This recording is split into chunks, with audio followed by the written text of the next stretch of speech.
Hi friends, Saritha tasty recipe స్వాగతం. నేను మీ సరితానండి. ఈరోజు మనం చికెన్ గ్రేవీ కర్రీ చేసుకుందామండి. అది ఎలా చేసుకోవాలో ఒకసారి మనం చూద్దాము. ఒక 3 పెద్ద సైజు ఉల్లిపాయలండి తీసుకున్నాను. ఒక 4-5 పచ్చిమిరపకాయలు.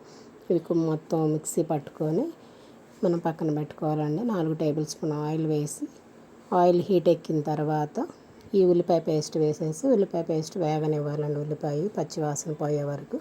అవి వేగిన దాంట్లో ఒక 3 టమాటాలండి. 3 టమాటాలు తీసుకొని అవి కూడా మెత్తగా మగ్గే వరకు కూడా మనం టమాటాలను తిప్పుకోవాలండి. ఇలా మగ్గిన తర్వాత ఈ టమాటా ముక్కల్లోకి మనం 1 స్పూను అల్లం పేస్ట్ అండి, అల్లం పేస్ట్ కూడా వేసి దీని పచ్చి వాసన కూడా మనకి పోయే వరకు మనం ఉడకనివ్వాలండి. అప్పుడు ఇది అంతా కూడా ఉడికితే మనకి ఆయిల్ సపరేట్ అవుతుంది.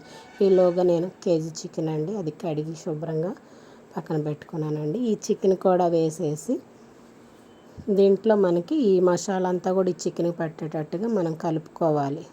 ఇప్పుడే వెంటనే ఉప్పు వేయకూడదండి. వేస్తే బాగా మనకి వాటర్ వచ్చేసి చికెన్ అంతా పీచుగా అయిపోతుంది. అందుకని ముందుగా ఉప్పు వేయకూడదండి.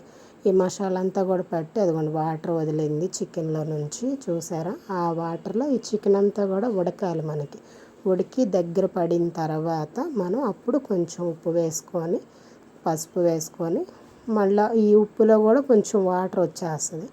ఆ వాటర్ అంతా కూడా మనకి ముక్కకి ఉప్పు పట్టి వాటర్ అంతా కూడా ఇంకిపోయే వరకు మనం ఉడకపెట్టుకోవాలి చికెన్.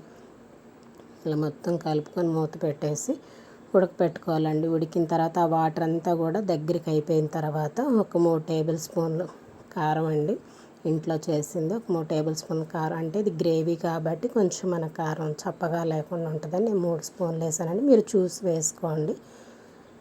కలుపుకోవాలండి. ఇదంతా కూడా మనకి చక్కగా ఈ చికెన్కి ఉప్పు కారం ఈ మసాలా అంతా కూడా పట్టేదాకా మనం కలిపి మూత పెట్టేసుకోవాలి. ఈ లోపల నేను కొంచెం మీకు చూపించలేకపోయాను. గసగసాలు, వెండి కొబ్బరి, జీలకర్ర, ధనియాలు కూడా మెత్తగా పేస్ట్ లాగా నేను నూరుకున్నానండి. నూరు పక్కన పెట్టుకున్నాను. ఇదిగోండి ఈ లోపల నేను మళ్ళీ ఈ చికెన్ ఉడికిన తర్వాత ఒక గ్లాస్ వాటర్ అండి, వాటర్ వేసేసి ఈ వాటర్ అంతా కూడా దగ్గర పడే వరకు కూడా మనం మూత పెట్టేసి ఉడకనివ్వాలండి. ఈ వాటర్ అంతా కూడా మనకి దగ్గర అవ్వాలి. దగ్గర అవుతున్నప్పుడు ఈ పేస్ట్ కూడా వేసేసి మనకి ఆ పేస్ట్ అంతా కూడా చికెన్కి పట్టాలి. చికెన్కి పడితేనే ఈ గ్రేవీ మనకి టేస్ట్ బాగుంటుంది. ఎందుకంటే గసగసాలు, వెండి కొబ్బరి, జీలకర్ర, ధనియాలు, వెల్లుల్లిపాయలు వేసి నూరానండి. ఇది మెత్తగా కూడా మనం రోట్లో నూరుకుంటే టేస్ట్ బాగుంటుంది. దీని టేస్ట్ ఇది కూడా వేసి ఇదంతా కూడా ఈ చికెన్కి పట్టాలండి. ముక్కకి పడితేనే ముక్క టేస్ట్ బాగుంటుంది. అలా దగ్గర పడిన తర్వాత ఆయిల్ సపరేట్ అవుతున్నప్పుడు 1 స్పూను గరం మసాలాను, కొంచెం కొత్తిమీర, కరివేపాకు వేసేసి కొంచెంసేపు మూత పెట్టేసి ఇంకా ఆయిల్ సపరేట్ అయ్యే వరకు మనం ఇంకొంచెం దగ్గర పడే వరకు ఒక 2-3 నిమిషాలు మనం అలా ఉడకనివ్వాలండి. దగ్గర పడనివ్వాలి.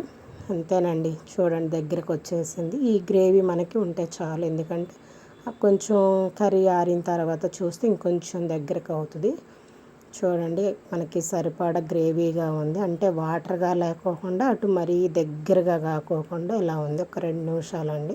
ఇంకా 2 నిమిషాలు ఉంచేసి మనం స్టవ్ ఆపేసుకోవటమేనండి. ఇంతేనండి.